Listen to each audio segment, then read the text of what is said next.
Hello students, कैसे हैं आप सभी लोग। मैं हूं Pooja Singh and welcome back to my channel. And this is the 30th lecture. ये मेरा 30th लेक्चर है on the subject income tax. And इस टाइम हम लोग पढ़ रहे हैं चैप्टर इनकम फ्रॉम सैलरी। काफ़ी इंपॉर्टेंट चैप्टर है ये इनकम फ्रॉम सैलरी। ये इस टाइम हम लोग डिस्कस कर रहे हैं। 7 लेक्चर वीडियो मैं ऑलरेडी अपलोड कर चुकी हूँ इस चैप्टर पे and this is my 8th lecture video. ये मेरा 8वां लेक्चर वीडियो है इस चैप्टर पे। तो चलिए एक बार शॉर्ट में आपको मैं बताती हूँ कि पिछले जो 7 लेक्चर वीडियोस थे उसमें हमने क्या क्या डिस्कस किया। तो ये सारे ही टॉपिक जो आपको स्क्रीन पे इस टाइम दिख रहे हैं, ये सारे टॉपिक हमने पिछले 7 लेक्चर वीडियो में बहुत डिटेल में डिस्कस किए हैं। ठीक है। मैंने आपको बताया था कि जब भी कोई एम्प्लॉय ऑर्गेनाइजेशन छोड़ के जाता है तो उसको कुछ स्पेशल पेमेंट्स मिलते हैं, ठीक है, एम्प्लॉयर से, in the form of gratuity, in the form of pension, in the form of earn leave salary. ठीक है। तो उन केसेस में 3 केसेस हम डिस्कस कर चुके हैं। आज हम पढ़ेंगे रिट्रेंचमेंट कंपनसेशन। यानी अगर एम्प्लॉय को रिट्रेंच कर दिया गया है, रिट्रेंच मतलब अगर सपोज करिए कुछ फायर कर दिया गया है, ऑर्गेनाइजेशन में छटनी हुई है एम्प्लॉयज की, ठीक है। तो अगर एम्प्लॉय को रिट्रेंच कर दिया गया है तो उसके बदले में ऑर्गेनाइजेशन क्या देती है, कंपनसेशन। तो अब वो कंपनसेशन टैक्सेबल होगा कि नॉन टैक्सेबल होगा, या उसमें से कितना टैक्सेबल होगा, ठीक है। तो ये सब हम आज के लेक्चर में समझेंगे और उसी पे बेस्ड न्यूमेरिकल करेंगे। ठीक है, राइट। तो चलिए फिर बिना टाइम वेस्ट किए जल्दी से हम आज का लेक्चर वीडियो स्टार्ट करते हैं। Retrenchment compensation. Retrenchment compensation. तो रिट्रेंचमेंट मतलब तो समझ रहे हैं कि अगर ऑर्गेनाइजेशन जो है अपने स्टाफ को, अगर सरप्लस में है, बहुत ज़्यादा स्टाफ है, तो उसको कम करने के लिए ऑर्गेनाइजेशन कभी कभार क्या करती है, छटनी भी करती है, एम्प्लॉय को फायर भी करती है, तो उसे कहते हैं रिट्रेंचमेंट। ठीक है। अब अगर ऑर्गेनाइजेशन एम्प्लॉय का रिट्रेंचमेंट कर रही होगी तो उसके बदले में एम्प्लॉय को क्या देती है, कंपनसेशन। ठीक है। और कंपनसेशन देना होता है as per industrial dispute act 1947। Industrial dispute act के अकॉर्डिंग ऑर्गेनाइजेशन को, अगर ऑर्गेनाइजेशन ने रिट्रेंचमेंट किया है तो उसे अपने वर्कर को क्या देना होगा, कंपनसेशन। ठीक। तो उस केस में टैक्स लाइबिलिटी वगैरह क्या बनती है वो हम समझेंगे।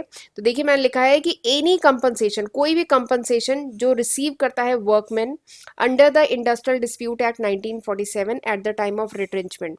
यानी रिट्रेंचमेंट के समय जो भी कंपनसेशन एम्प्लॉय रिसीव करता है इस एक्ट के तहत, ठीक है, तो उसमें से कितना एग्जेम्प्टेड होगा, टैक्स से कितना एग्जेम्प्टेड होगा, वो कैसे पता चलेगा।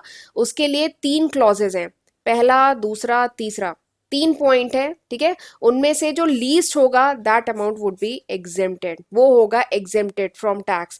टैक्स से एग्जेम्प्टेड होगा, उस अमाउंट पे टैक्स नहीं लगेगा। ठीक। अब वो 3 अमाउंट कौन से, जो पॉइंट है वो कौन कौन से हैं। सबसे पहला है कि एक्चुअल अमाउंट रिसीव, कंपनसेशन में जो भी एक्चुअल अमाउंट रिसीव हो रहा है वो पहला हुआ। दूसरा क्या है, 5 लाख, जो मैक्सिमम लिमिट है दैट इज 5 लाख। ठीक है। ये जो एग्जेम्प्टेड अमाउंट है ये मैक्सिमम कितना हो सकता है, 5 लाख। ठीक है। एंड तीसरा क्या है, amount calculated as per section 25 FB of the industrial dispute act 1947। तो इंडस्ट्रियल डिस्प्यूट एक्ट 1947 के सेक्शन 25 FB में बताया गया है कि वो अमाउंट कैसे कैलकुलेट करेंगे। ठीक है। तो आप ये तीनों अमाउंट लिखेंगे, इन तीनों में जो मिनिमम होगा, इन तीनों में जो लीस्ट होगा ना, that would be the exempted amount, वो एग्जेम्प्टेड होगा। ठीक। पहला क्या है, एक्चुअल अमाउंट रिसीव, दूसरा क्या है 5 लाख, और तीसरा क्या है, जो अमाउंट कैलकुलेट करेंगे एज पर सेक्शन 25 FB। ठीक। और ये अमाउंट क्या होगा, ये कैसे कैलकुलेट करेंगे, ये अभी मैं आपको आगे बताऊंगी। तो ये है, यहाँ पे मैंने आपको बताया है कि किस तरीके से वो अमाउंट कैलकुलेट करेंगे।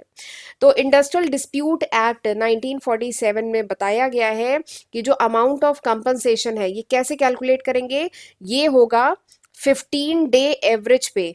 ठीक है। 15 दिन का जो एवरेज सैलरी है, 15 दिन की average salary multiplied by completed year of continuous service. यानी कितने साल उसने कॉन्टिन्यूस, कितने कंप्लीटेड ईयर वर्क किया है। ठीक है। इसको आप मल्टीप्लाई करेंगे, यू विल गेट द, ये जो फर्स्ट पॉइंट है अमाउंट कैलकुलेटेड, ये आ जाएगा as per industrial dispute act. ठीक है। 15 दिन की एवरेज सैलरी, 15 दिन की average salary multiplied by completed, ये देखिए completed year of continuous service. ठीक। अब इसमें 3 खास बातें जो ध्यान में रखनी है कि अगर जो वर्कमैन है, अब ये एवरेज पे कैसे कैलकुलेट करेंगे, तो अगर वर्कमैन को मंथली सैलरी मिल रही है तो एवरेज कैलकुलेट किया जाएगा on the basis of salary of last 3 calendar month, पिछले जो 3 महीने हैं, 3 कैलेंडर मंथ है, उनका एवरेज लिया जाएगा अगर वर्कमैन को मंथली महीने के बेसिस पे सैलरी मिल रही है। लेकिन अगर वर्कर को वीकली वेजेस मिल रहा है, हफ्ते की वेजेस मिल रही है, तो उस केस में कैसे कैलकुलेट किया जाएगा एवरेज पे? लास्ट 4 कंप्लीट वीक, यानी पिछले जो 4 कंप्लीट वीक है उनका एवरेज लिया जाएगा। और अगर वर्कर को डेली वेजेस मिल रही है तो कैसे करेंगे? लास्ट 12 फुल वर्किंग डे का एवरेज निकालेंगे। ठीक है, तो कितना? 3 कैलेंडर डे, अगर वीक का केस है तो 4 कंप्लीट वीक, और अगर डेज का केस है तो 12 फुल वर्किंग डे। ठीक, समझ में आया? और ये अमाउंट कैसे कैलकुलेट करेंगे? 15 दिन का एवरेज पे multiplied by completed year of continuous service. ठीक, समझ में आ गया ये? अब एक टर्म समझ लेते हैं, उसके बाद हम करते हैं एक क्वेश्चन। सैलरी मतलब क्या है? As per industrial dispute act 1947, ये जो इंडस्ट्रियल डिस्प्यूट एक्ट 1947 है, इसके अकॉर्डिंग सैलरी क्या होती है? तो सैलरी या वेजेस इस एक्ट के अकॉर्डिंग क्या होता है? ऑल रिमनरेशन, वो सारे remuneration which is capable of being express in term of money, यानी वो सारे रिमनरेशन जिसको पैसे के टर्म, मनी के टर्म में एक्सप्रेस किया जा सके, and which is payable to employ in respect of his employment, यानी एम्प्लॉय क्योंकि नौकरी कर रहा है, सर्विस दे रहा है, तो उसके बदले में उसे जो भी अमाउंट पेएबल है जिसको हम पैसे के टर्म, मनी के टर्म में एक्सप्रेस कर सके, उसको क्या कहा जाता है? उसको कहा जाता है सैलरी। ठीक, अब सैलरी में क्या क्या आता है, ये 3 पॉइंट बताए गए हैं। सैलरी में आएगा वो अलाउंसेस जैसे डीए वगैरह आएगा। सैलरी में आएगा value of some other allowances, जैसे हाउस अकोमोडेशन अगर दिया, सप्लाई ऑफ लाइट दिया, वाटर दिया, मेडिकल फैसिलिटी दी, कुछ दूसरी एमिनिटीज दी। ठीक है, तो ये भी आएगा, सैलरी का पार्ट होगा। कोई ट्रेवल कंसेशन मिला है तो ये भी सैलरी का पार्ट होगा। ठीक है, और क्या नहीं होगा? कौन सा सैलरी में इंक्लूड नहीं होगा? बोनस नहीं आएगा। ठीक है, पेंशन फंड, प्रोविडेंट फंड में अगर कुछ कंट्रीब्यूशन है वो नहीं आएगा, ग्रेचुटी पेबल है, ठीक है, वो नहीं आएगा, तो ये सैलरी का पार्ट नहीं है। ठीक, तो अब हम करते हैं अब क्वेश्चन। अब मैंने आपको सब कुछ बता दिया रिट्रेंचमेंट कंपनसेशन के बारे में, कितना टैक्सेबल होगा, क्या है, बता दिया है। और अब हम करेंगे क्वेश्चन। लेकिन क्वेश्चन करने से पहले मैं आपको अपने first channel accounting master class के बारे में भी थोड़ा सा बताना चाहती हूँ। ये वो लिस्ट ऑफ सब्जेक्ट है जो मैं दिसंबर 2022 तक अपने channel first channel accounting master class पे अपलोड कर चुकी हूँ। तो ज़रूर इसका फ़ायदा उठाइएगा, इसकी हेल्प से पढ़िएगा। 550 से भी ज़्यादा वीडियो लेक्चर्स मैं अपने फर्स्ट चैनल पे अपलोड कर चुकी हूँ, तो ये सब मैंने आपके लिए किया है। और अगर मेरे चैनल पे जो अपलोडेड वीडियोस हैं उसके नोट्स चाहिए, then you can download my application, आप मेरी एप्लीकेशन डाउनलोड कर सकते हैं। और मेरे दोनों channel, first channel accounting master class और ये जो दूसरा चैनल जिस पे आप ये वीडियो देख रहे हैं पूजा सिंह के नाम से, इन दोनों ही चैनल को ज़रूर सब्सक्राइब कर लीजिएगा, क्योंकि दोनों ही चैनल पे आपको कॉमर्स स्ट्रीम के जो डिफरेंट सब्जेक्ट हैं उनके नोट्स, उनके लेक्चर वीडियोज़ मिलेंगे। राइट, और लेक्चर यूजफुल लगे तो लाइक करना मत भूलिएगा। एक एक वीडियो बनाने में बहुत मेहनत, बहुत एफर्ट लगता है, और आजकल आप लोगों के एग्जाम स्टार्ट हो चुके हैं, इसलिए मैं हर दिन 2 वीडियो डाल रही हूँ, तो मैं भी एक्स्ट्रा एफर्ट कर रही हूँ। इतनी पीपीटी राइट करना, वीडियो रिकॉर्ड करना, एडिट करना, अपलोड करना, तो मैं भी इतने एफर्ट कर रही हूँ। तो प्लीज़ मुझे मोटिवेट करते रहा करिए, कमेंट सेक्शन में बताते रहा करिए कि ये लेक्चर आपके लिए यूजफुल है कि नहीं है, कि मैं ऐसे एफर्ट कर रही हूँ। ठीक है, तो प्लीज़ मुझे मोटिवेट करते रहा करिए। तो चलिए अब हम करते हैं क्वेश्चन। क्वेश्चन करें? एक बार वीडियो को पॉज करके क्वेश्चन खुद से एक बार पढ़ लीजिए। ठीक है, बाकी मैं पढ़ती हूँ। मिस्टर एक्स, एक मिस्टर एक्स है, इन्हें एम्प्लॉय किया गया है, he is employed as a clerk, ये क्लर्क हैं शुगर मिल में एट मोदी नगर। ठीक है, कब से हैं ये? 1 अक्टूबर 2008 से हैं। और इन्हें कितना मिल रहा है? ही इज गेटिंग 12,000 रुपये पर मंथ एज सैलरी, और 2,400 रुपये पर मंथ एज डीए इनको मिल रहा है। कब से मिल रहा है? 1 जनवरी 2018 से मिल रहा है। ठीक है, अब इनकी सर्विस टर्मिनेट हो गई on account of retrenchment of employ. अब इनकी फैक्ट्री में क्या हुआ? इनकी फैक्ट्री में हुई छटनी, एम्प्लॉयज की हुई छटनी, अब इनकी सर्विस टर्मिनेट हो गई है। कब टर्मिनेट हुई? 1 जुलाई 2001 को इनको छाट दिया गया, इनको निकाल दिया गया। ठीक है, इनकी सर्विस टर्मिनेट हो गई है, और इनको कंपनसेशन में क्या पे किया गया? 1,92,000 he was paid as a compensation. ठीक है, तो आपको बताना है एग्जेम्प्टेड अमाउंट। क्या ये जो 1,92,000 है इस पे इन्हें टैक्स पे करना होगा? पूरे पे टैक्स पे करना होगा क्या? नहीं, इस पे कुछ एग्जेम्प्टेड अमाउंट होगा। ठीक है, तो वो क्या होगा वो आपको कैलकुलेट करना है फॉर असेसमेंट ईयर 2022-23। ठीक, क्वेश्चन समझ में आ गया।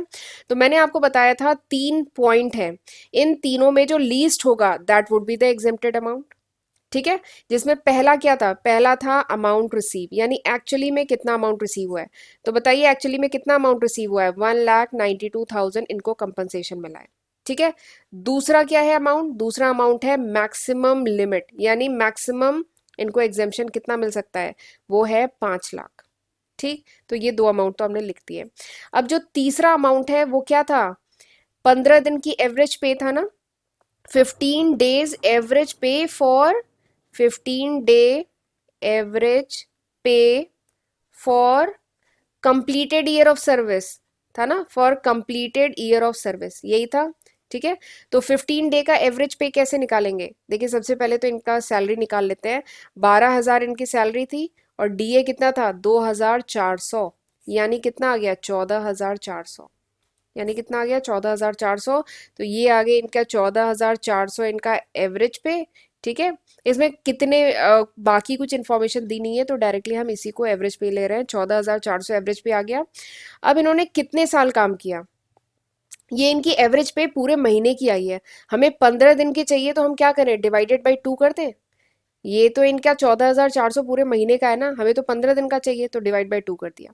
ठीक, अब इन्होंने कितने ईयर ऑफ सर्विस है इनकी बताइए। इन्होंने 2008 में दिया है ना, 2008 में ये एम्प्लॉय हुए थे। ठीक है, और कब इनको निकाला गया, 2021 में ना रिट्रेंच किया गया। तो कितने साल हो गए, 13 साल हो गए, 13 ईयर की सर्विस दी इन्होंने, 13 ईयर ऑफ कॉन्टिन्यूस सर्विस।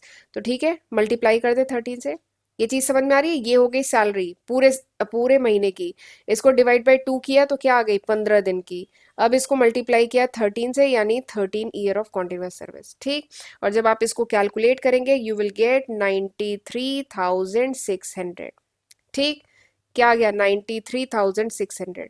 तो हमने निकाल लिया, हमने पहला अमाउंट निकाल लिया, अमाउंट रिसीव। दूसरा क्या है मैक्सिमम लिमिट। तीसरा क्या है amount calculated as per section 25 FB of industrial dispute act, वो आ गया इतना। अब क्या देखा जाता है, इनमें से लीस्ट जो होगा वही एग्जेम्प्टेड अमाउंट है। तो लीस्ट कितना आया है, लीस्ट है 93,600, यानी जो एग्जेम्प्टेड अमाउंट है वो कितना हुआ, ये हुआ। यानी ये जो 1,92,000, 1,92,000 जो है, इसमें एग्जेम्प्टेड अमाउंट कितना हुआ, एग्जेम्प्टेड अमाउंट ये हुआ, यानी इसके बाद जो बचा हुआ अमाउंट है उस पे देना है टैक्स। ठीक, ये समझ में आ गया। तो इसमें तो एग्जेम्प्टेड अमाउंट पूछा गया है, तो एग्जेम्प्टेड अमाउंट आ गया 93,600, ये आपने निकाल दिया। तो इस तरीके से किया जाता है क्वेश्चन। ठीक, समझ में आ गया। तो चलिए, this was all about today's video. ये क्वेश्चन समझ में आया तो प्लीज मुझे कमेंट सेक्शन में जरूर बताइएगा। चलिए, अब मिलते हैं अगले लेक्चर वीडियो में, तब तक अपना ध्यान रखिएगा। God bless you.